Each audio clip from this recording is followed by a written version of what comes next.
और इसका जख्म ठीक होने तक हमारी तलाश में भी पहली सी सरगर्मी बाकी न रहती। 2 दिन बाद सूरज सिंह मुआवजा लेने पहुंच गया था। मैं क्लिनिक से बाहर ही उसका मुंतजिर था। उसने हैरानी जाहिर की, बाहर क्यों खड़े हो? क्योंकि अपने साथी का इलाज होने के बाद क्लिनिक में रहना गैर मुनासिब लगता है। मैंने जोमानी अंदाज अपना कर उसे यह तासुर दिया गोया हम क्लिनिक छोड़ चुके हैं। उसने बेयकीनी से पूछा, रकम का बंदोबस्त हो गया? आओ मेरे साथ। मुझे पार्किंग के एक कोने में ले गया। आड़ में होते ही मैंने नोटों का बंडल उसकी जानिब बढ़ा दिया। वसूल करते वक्त उसके हाथ कांप रहे थे। मुसर्रत भर लहजे में उसने हकीकत उगली, यकीन नहीं आ रहा, मुझे लगा था आप धोखा देंगे। मुसलमान धोखा नहीं देता सरदार जी। वादा खिलाफी करने वाले को इस्लाम में मुनाफिक कहा जाता है और ऐसा शख्स गैर मुस्लिम से ज्यादा नापसंदीदा होता है। आपका शुक्रिया किस तरह अदा कर सकता हूँ? उसके लहजे में इज्जत तो एहतराम तराया था।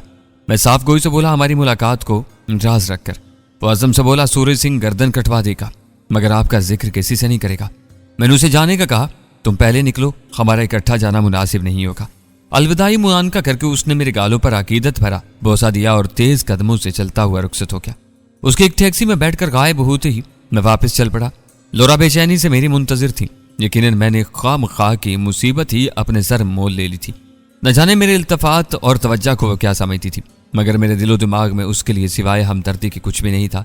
अलबत्ता इसे छोड़कर जाना इसके लिए बेहतर न समझा कि इस वक्त हमारी तलाश अरूज पर थी और मैं जानता था कि कुछ दिनों तक ज़िरे ज़मीन रहना बेहतर रहेगा।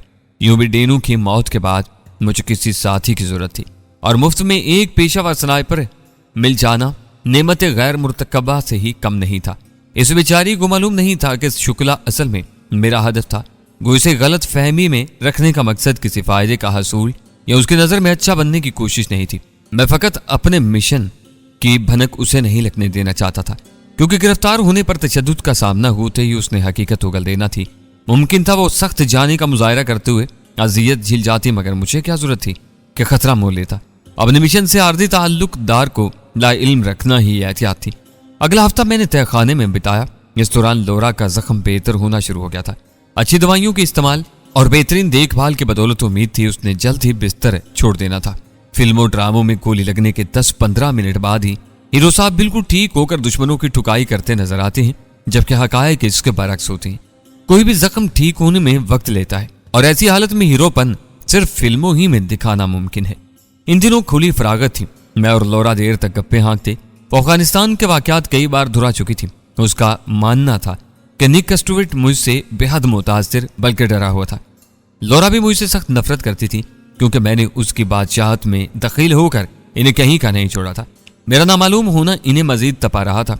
निक स्टुअर्ट मुझे अफगानिस्तान या पाकिस्तान का बाशिंदा मानने को तैयार नहीं था। वो समझता था मैं किसी तरक्की याफ्ता मुल्क का स्नाइपर था और मुआवजा लेकर मुजाहिदीन का साथ दे रहा था। एक दिन कहका लगाते हुए बोली, याद है जब तुमने कोबरा गिराया था? कसम से उस दिन तुम जिन भूत लगे थे और फिर हमारे कई आदमियों को तुमने जिस तरह गिरा था कि 3-4 ही जान बचा पाए थे। मैंने कहा तुम्हें भी तो जिंदा छोड़ दिया था। वो खजालत से बोली, मैं भी कितनी बेवकूफ थी। तुमने कहा खड़ी हो जाओ और खड़ी होगी। मैंने नाक भूं चढ़ाई, बेवकूफ़ी कैसी, क्या खड़ा होना बाइस से नुकसान हुआ था? वो उदासी से बोली, सच तो ये है कि निक ने कहा था कि खड़ी हो जाओ, वरना तुम्हें गोली मार देगा। क्या पता था अपनी मौत के परवाने पर वो दस्तखत कर रहा है। तुम्हें पसंद था? उसने इस बात में सर हिलाया। हाँ, हम शादी करने वाले थे। मैं साफ गोई से बोला, तुम्हारी खुशकिस्मती थी कि मुझे अपनी पलवैशा की तलाश में जाना था, वरना मजीद 2-3 माह वहां जरूर गुजारता और दूसरी बार मौका मिलने पर मेरी उंगली लबलबी दबाते हुए कतन न झिझकती। वो मुंह बनाते हुए बोली, रिजा, झूठ बोलने की कोई हद होती है? झूठ कैसा? मैं सचमुच हैरान रह गया था। मेरी तीमारदारी में यूं लगे हो कि मेरा कोई सगा भी इतनी देखभाल नहीं करता। कहीं पड़ा था कि औरत दिल से सोचती है।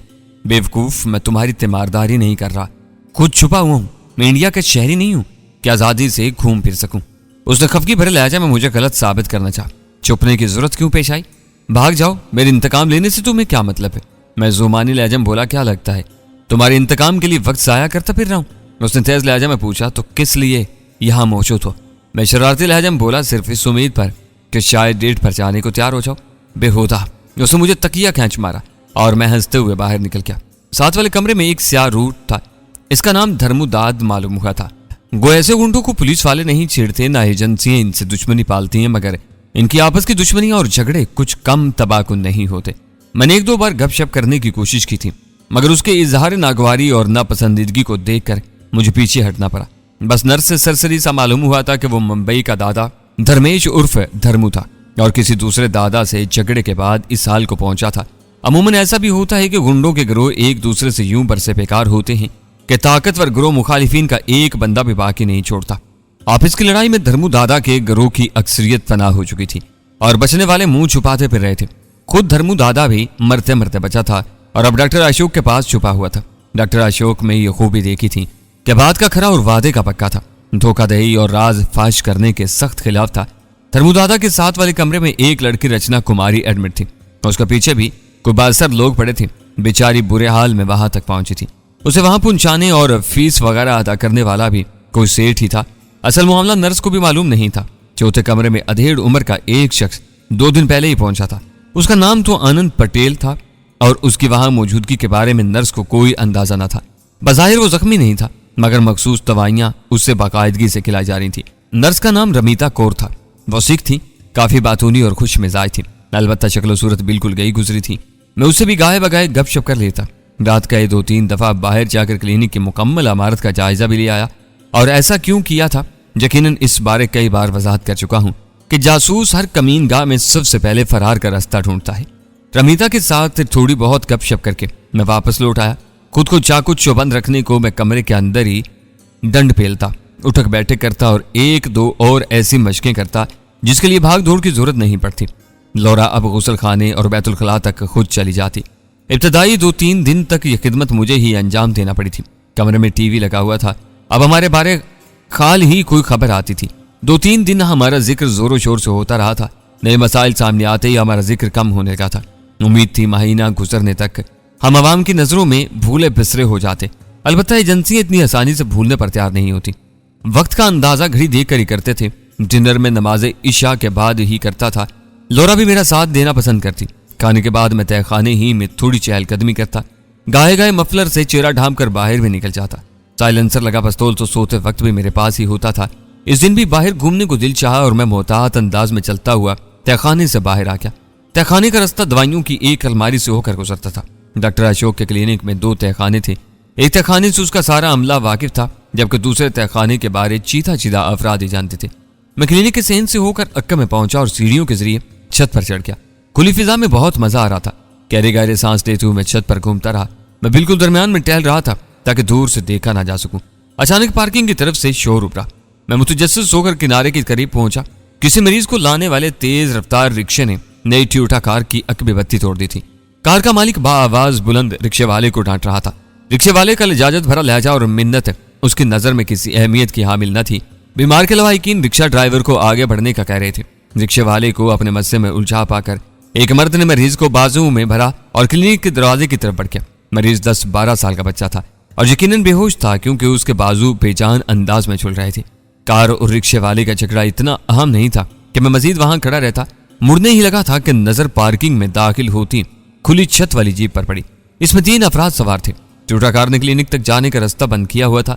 जीप ड्राइवर ने तेज हार्न बजाया। कार वाला जोश तकल्लुम में जीप पर ध्यान नहीं दे सका था। ड्राइवर के साथ अगली नशिस्त पर विराजमान शख्स नीचे उतरा और उसका थप्पड़ चटाक की आवाज के साथ कार वाले की कुत्ते पर लगा था।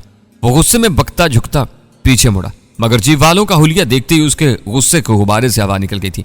नमस्ते के अंदाज में हाथ बांधते हुए उसने शायद मुआजरत कही थी और फौरन ही कार में बैठकर जीप के लिए रास्ता खाली कर दिया था। रिक्शे वाले ने मौका गनीमत जानते हुए भागने की सोची थी। मेरी नजरें जीप वालों पर गड़ी थी। दाखिली दरवाजे से जीप अंदर करके उन्होंने मुख्तसिर से सहन में रोकी और दंदनाते हुए 12 दरी में दाखिल होकर मेरी नजरों से उछल गए। इनका अंदाज खतरे की निशानदेही कर रहा था। मैंने पार्किंग और बाहर की जानिब निगाह दौड़ाई मगर उनका कोई साथी नजर नहीं आया। मैं भागकर सीढ़ियों के करीब पहुंचा। तवक्का थी इन्होंने डॉक्टर अशोक के दफ्तर में जाना था। सीढ़ियां उतरकर मैं मोहतात अंदाज में चलता हुआ डॉक्टर अशोक के दफ्तर की अकबी खिड़की के पास पहुंचा। वहां खेल शुरू हो चुका था। खिड़की के पट खुले थे और इसमें बारीक जाली लगी हुई थी। कमरे में जारी गुफ्तगू बड़ी आसानी से सुनी जा सकती थी। मेरे कानों में पहली आवाज डॉक्टर अशोक की पड़ी थी। आप जायजा ले सकते हैं जनाब। तुम्हारी समझ में शायद मेरी बात नहीं आ रही। क्रख्त लहजे में धमकाया गया। डॉक्टर अशोक आज जजाना लहजा में बोला, अर्ज कर चुका हूं ना, मेरे पास सिर्फ एक तहखाना है। अचानक चटाक की आवाज उभरी। साथ ही जहरीला लहजे में पूछा गया, कुछ याद आया? डॉक्टर अशोक एहतजाजी लहजे में बोला, आप ज्यादती कर रहे हैं। एक और आवाज उभरी, बास इसे गोली मारकर नर्क में भेजो, तहखाना ढूंढ लेंगे। यकीनन आपको गलतफहमी हुई है। डॉक्टर अशोक इनकार पर कायम था। तब मुझे उसकी जुर्रत पर हैरानी हुई थी। हथियारों के सामने इनकार पर डटना खासा दुश्वार होता है और 2 नंबर कामों में मुलव्विस अफराद तो हल्का सा फायदा पाकर भी राज उगल देते हैं और वो राज रखने को जान देने पर आमादा नजर आ रहा था। ऐसे बंदे जाया होने के लिए नहीं होते। मैं उसकी मदद को ज़हनी तौर पर तैयार हो गया था। अलबत्ता हमलावरों की पहचान मुझे नहीं हो रही थी कि वो कौन थे और किसे ढूंढ रहे थे। आया इनका मतमा नजर मैं और लोरा थे या कोई और था? सरगना मकरू अंदाज में बोला, दर्शन तुम डॉक्टर के बेटे और बीवी को ले आओ ताकि इसकी याददाश्त बेहतर बनाई जा सके। आप ऐसा नहीं कर सकते। मैं डॉक्टर ने एहतजाज करना चाहता, अचानक चटाक चटाक के बुलंद आवाजें उभरी। साथ ही सरगना पुनकारा, हम क्या कर सकते हैं ये तुम सोच भी नहीं सकते। हमारा रोजमर्रा का काम कत्लो गारत है और यकीनन बाकी सारे जुर्म इससे कम दर्जा के होते हैं। वादा करें मेरे दूसरे मरीजों को कुछ नहीं कहा जाएगा। सरगना इत्मीनान से बोला, तुम्हारे बीवी और बच्चे को कुछ नहीं कहा जाएगा। डॉक्टर ने इजाजत से बोला, मैंने आज तक किसी का राज फाश नहीं किया। मेरी नजर में यहाँ आने वाले मुजरिम और बेगुनाह एक बराबर होते हैं। प्लीज मुझे अपनी नजरों में गिरने से बचा लो। अगर तुम्हें यकीन है तुम्हारा दुश्मन यहाँ छुपा है तो उसके बाहर निकलने का इंतजार करो। यहाँ चंद दिन से ज्यादा कोई नहीं ठहरता। सरगना धाड़ा, उल्लू के पट्टे, क्यों अपनी बीवी की इज्जत और बेटे की जान के दुश्मन बन रहे हो? बाढ़ में गए तुम्हारे इखलाकियात। चलो हमें रास्ता दिखाओ। उसने शायद डॉक्टर को दरवाजे की तरफ धक्का दिया था। मैं भागते हुए सामने पहुंचा। बारादरी से गुजर कर राहदारी में घुसा। लोगों की आमदोरफ्त जारी थी। डॉक्टर अशोक मुजमाहिल अंदाज में तहखाने की तरफ जा रहा था। तीनों गुंडे उसके अक्क में चल रहे थे। किसी भी जी शऊर को अंदाजा लगाना मुश्किल ना होता कि डॉक्टर इनके तीनों के नरके में था। अलबत्ता अस्पताल वगैरह में परेशान लोगों की ही आमदोरफ्त रहती है। बेचारों को अपने मरीज के बारे में इतनी तशवीश होती है कि किसी और के मसले पर तवज्जो ही नहीं दे सकते। मैं लाबाली अंदाज में उनके पीछे चल पड़ा। राहदारी कमरों के इख्तिताम पर बाएं जाने मुड़ रही थी और मुड़ने के बाद 2 कमरे छोड़कर सबसे आखिर वाला कमरा, जिसका दरवाजा राहदारी के बिल्कुल पास बना था, दवाइयों का स्टोर था। वहीं एक अलमारी इस महारत से दरवाजे में ढाली गई थी कि वो बज़ाहिर सिर्फ दवाइयों की अलमारी नजर आती। इसमें मुख्तलिफ दवाइयां भरी हुई थी, मगर जूं ही एक खुफिया हैंडल दबाकर अलमारी को धकेला जाता, पूरी अलमारी घूम जाती और नीचे जाती सीढ़ियां नजर आने लगती। इनके गायब होते ही मैं स्टोर रूम में घुसा। अलमारी को उन लोगों ने खुला छोड़कर मेरे लिए काम आसान कर दिया था, वरना दोबारा अलमारी खुलने पर वो चकन्ना हो जाते। अब तो रास्ता साफ था। मैंने मुतात अंदाज में अंदर झांका। एक आदमी ने रमीता कौर के सर में पिस्तौल का दस्ता रसीद किया था। वो बेचारी मेज पर ही ऊंधी लेटी पड़ी थी। 2 आदमी डॉक्टर अशोक के हमराह धर्मदादा के कमरे में घुस गए थे, जबकि एक बाहर रुक गया था। उसकी तवज्जो हमारे कमरे के दरवाजे की तरफ थी। फिर मैंने उसके कदम उस तरफ बढ़ते देखे। तभी अंदर दाखिल होते हुए मैंने साइलेंसर लगा गलाक सीधा किया। हल्की सी ठक उभरी। गोली उसकी खोपड़ी के अक्के में घुस गई थी। अगर राइफल की गोली होती तो यकीनन माथा फाड़ कर निकल जाती, मगर पिस्तौल की गोली में इतनी ताकत नहीं होती कि इतने फासले से सर में सुराख करके बाहर निकल जाए। वो ऊंधे मुंह गिरा। पुख्ता फर्श पर उसके गिरने और पिस्तौल के फर्श से टकराने की अच्छी खासी आवाज उभरी थी। सरगना ने पुकारा, ओए फजूल कत्ल न करो। मगर जिसे पुकारा गया था वो बेचारा खुद मकतूल बन चुका था, तो क्या जवाब देता? मैं सुराज से सीढ़ियां उतरा और दरवाजे के करीब हो गया। इनकी बाहिमी गुफ्तगू से असल मामला मालूम हो सकता था। साथी की खामोशी पर सरगना ने जवाब का इसरार नहीं किया था। वो धर्मदादा से मुकालमाबाजी में मसरूफ था। बेचारे धर्मदादा की तो कोई हालत ही नहीं रही। अफसोस हुआ लंगड़े दादा को देखकर। धर्मू बोला, घनश्याम हमारी कोई दुश्मनी नहीं है, तुम्हें सिर्फ मुआवजे से कर्ज होना चाहिए और मैं तुम्हें मुंह मांगी रकम दूंगा। घनश्याम का बुलंद बांग कह का उभरा, तुम्हें जुर्म की दुनिया का कानून तो मालूम होगा कि कामयाब बेईमानी के लिए ईमानदारी शर्त है। धर्मू ने एहसान जताया, मैंने एक बार तुम्हारी जान बचाई थी, बचाई नहीं बख्शी थी, और मैं भी तुम्हें कत्ल नहीं करूंगा, जिंदा ही राजपूत दादा के हवाले कर दूंगा। जी कहते हुए घनश्याम ने कहकर लगाया, यूं भी जिंदा पकड़ने का मुआवजा तुम्हें कत्ल करने से दुगना है। धर्मू ने लालच देना जारी रखा, अगर दुगने को मैं मजीद दुगना करना चाहूं तो बता तो दिया है। घनश्याम इनकार पर डटा रहा। धर्मू ने पूछा, क्या राजपूत को मालूम है कि तुमने मुझे ढूंढ लिया? घनश्याम हंसा, ये कोई मान ही नहीं रखता। धर्मू ने पेशकश की, अगर इसे नहीं पता तो तुम मुंह मांगा मुआवजा लेकर मुझे 1 दिन की मोहलत दे सकते हो, इसके बाद दोबारा मेरी तलाश में लग जाना। कहा। घनश्याम का कहका बुलंद हुआ, चंद टकों की खातिर अपनी कारकर्दगी को सवालिया निशान बना दूं? धर्मू ने लालच दिया, तुम्हें अपना दस्ते रास्त बना दूंगा। घनश्याम इस सजाई अंदाज में बोला, तुम्हारे गिरोह के बच जाने वाले अफराद ऐसे कोनों खुदरों में जा छुपे हैं कि इन्हें इकट्ठा करने को सालों लग जाएंगे। धर्मू मायूसी से बोला, तो तुमने फैसला कर लिया है। दर्शन आ जाओ, इसे चलने को 2 बैसाखियां चाहिए होगी। घनश्याम ने अपने हलाक होने वाले साथी को आवाज दी, जो जवाब देने से बहुत दूर जा चुका था। देखो कंजर कहां मुंह मार रहा है। घनश्याम ने दूसरे आदमी को हुक्म दिया। मैंने फौरन अपनी पीठ दीवार से जोड़ दी थी। दर्शन। दरवाजे से निकलते वक्त उसके साथी ने आवाज दी। दर्शन की लाश हमारे कमरे के सामने पड़ी थी। कदम बाएं रखते ही उसे लाश नजर आ गई थी, मगर उसे संभलने या घनश्याम को आगाह करने की मोहलत नहीं मिल सकती थी। लबलबी दबाकर मैं नतीजा देखे बगैर बगौले की तरह कमरे में घुसा। डॉक्टर अशोक धर्मदादा के सराहने से 2 कदम हटकर खड़ा था। घनश्याम पाइंती के करीब खड़ा था, पिस्तौल हाथ में था जो उसने बेपरवाही से पकड़ा हुआ था। मेरी आमद को उसने अपने साथियों की आमद पर मामूल जाना था, मगर फितरती तजस्सुस ने उसे दरवाजे की जानब देखने की तरकीब थी और मुझ पर नजर पड़ते हुए हैरानी और दुरुस्ती भरे अंदाज में बोला, कौन हो तुम? साथ ही उसने पिस्तौल सीधा करने की कोशिश की थी। उसके संभलने से पहले ही मैं लबलबी दबा चुका था। ठक की आवाज के साथ पिस्तौल उसके हाथ से छूट गया था। गोली ने शायद उसकी उंगली जख्मी की थी कि सी करते हुए उसने हाथ बगल में दबा लिया था। मैंने अहमकाना अंदाज में पूछा, क्या गपशप हो रही थी? कुत्ते के घनश्याम के होठों से मुगलजात का तूफान उबल पड़ा था। तुम नहीं जानते तुम्हारा अंजाम कितना भयानक होगा।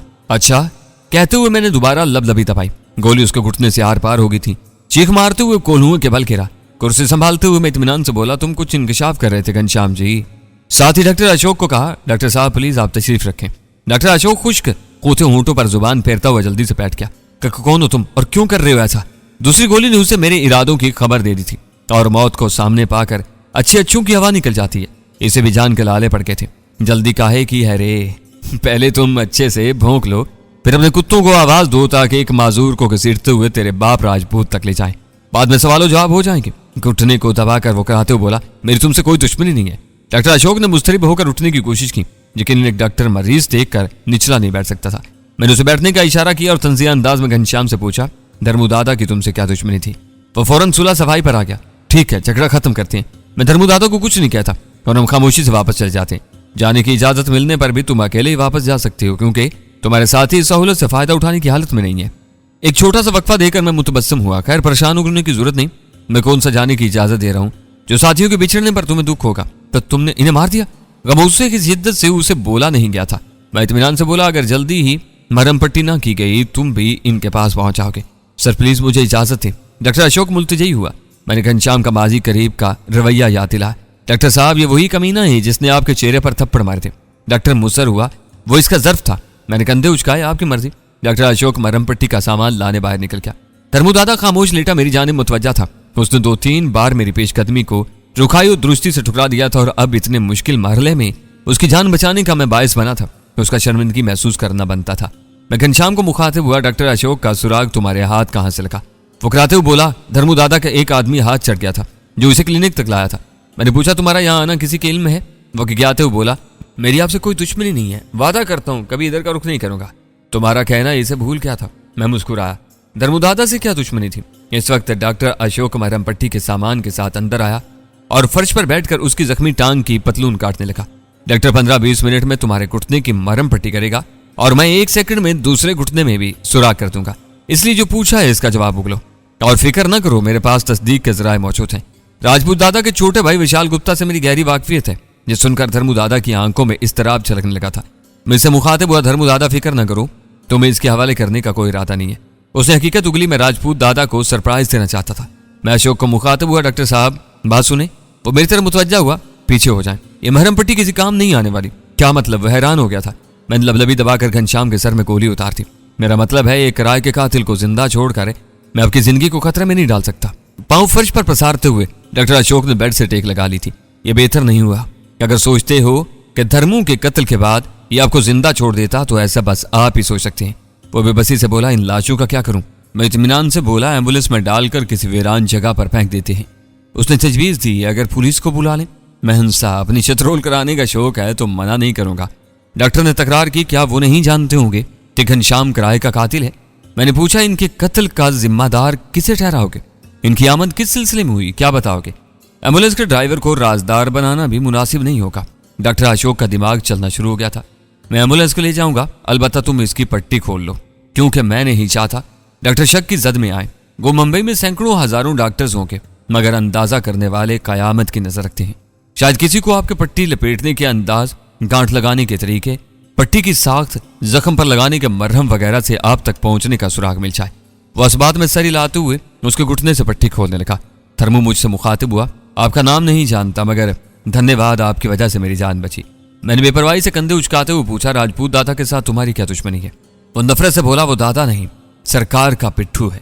एजेंसियों के सर पर बनवाशी करता है, राह के बड़े बड़े अफसरों से दोस्ती गांठ रखी है, वरना हकीकत यही है कि एक घटिया मुखबर से ज्यादा हैसियत नहीं है उसकी। मैंने पूछा, सुना है तुम्हारे गुरु का सफाया कर चुका है? वो दावे से बोला, ऐसा बस वो सोचता है, हकीकत क्या है? किराए के कातलों के सहारे वो ढूंढ रहा है। अगर इतना ही हिम्मत वाला था तो यूं न करता। मैंने पहला सवाल दोहराया, दुश्मनी की वजह पूछी थी। वो तफसील बताने लगा। उसके आदमी मेरे इलाके में नाजायज तसर्रुफ कर रहे थे। मुतवज्जा करने पर वो धमकियां देने लगा। हमने भी चूड़ियां नहीं पहनी थी कि चुप के बैठे रहते। सख्ती से मुतनबे कर दिया कि इनके दोबारा ऐसा करने पर हम बंदोबस्ती कार्रवाई करेंगे। और इस घटिया शख्स ने अचानक ही मेरे अड्डों पर हल्ला बोल दिया। पुलिस और एजेंसियों की मदद भी इससे हासिल थी। संभलने से पहले मेरा नाकाबिले तलाफी नुकसान हो चुका था। मेरी जाती रहाइश पर उसने बम ब्लास्ट करवाया। मैं बराह रास्त धमाके की जद में तो नहीं आया, अलबत्ता लोहे का मजबूत दरवाजा टांग पर गिरने से पिंडली की हड्डी टूट गई थी। एक साथी हिम्मत करके यहां तक पहुंचा गया। 2 माह हो गए हैं कि यहां छुपा हूं। भगवान की कृपा से हड्डी जुड़ गई है, मगर प्लास्टर उतरने में अभी चंद ही लगेगी। डॉक्टर अशोक अपना काम करके मेरा मुंतजिर खड़ा था। मैंने शिस्त छोड़ता हुआ बोला, मैं लाशों को ठिकाने लगा दूं, फिर गपशप करेंगे।